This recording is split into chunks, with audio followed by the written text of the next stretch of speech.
Di ba mo? Pagka nakasigurito. Ito kasi yung food yun. Ito yung orange food. Ang napapansin yung KMRH. Baliwala na po yung magkakasagot. Yung apat po, KMRH. Pagka nag-food KMRH po yung tuloy niya, H. Magiging perfect. Yan guys, meron tayong mga customer na naman bagong dating. Yung orange food kasi, Sila yung nakita namin sa kanto guys. Ito pala hinahanap nila yung pwesto namin dito sa annex. 64 na yun. Pagka naging record siya, Hindi daw sila malunong mag-code guys. So ayun, bali, tinutuan po siya ni Boss Jeric Scrapboard.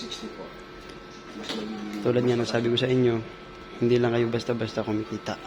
Natututo pa kayo pagdating dito kay Boss Jeric. Kaso lang yung KDD na to, yung chip siya. Parang may ano siya. May lamat. Bus-bus. Nagkasulat siya. Check natin kung matatanggal. Hindi siya kasi matatanggal na ano yun. Sayang kasi.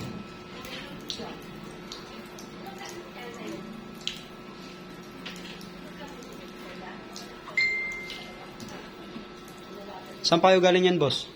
Bagbagin, boss. Bagbagin. Caloocan? Ako. Kaya may yung nag-message? Ako. Marami kasing tao dito, nung gawin yung gastos. So,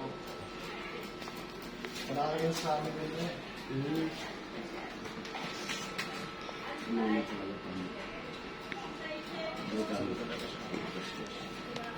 So ayun guys, galing pa daw sila ng Bagbagin, Caloocan. May mga tool chips na kahit mataas yung food, nagiging non-food siya. Halimbawa yung inyo din, no? Pagka, kasi ano yun, A, B, C, D. Kumbaga 16, 32, 64, 1 to 8. Yung KUD na yan, nagiging non-food siya na 1 to 8. Kumbaga, yung food niya. Ibig sabihin, pagka ganito, nagkaroon siya ng damage, yung mga ganyan.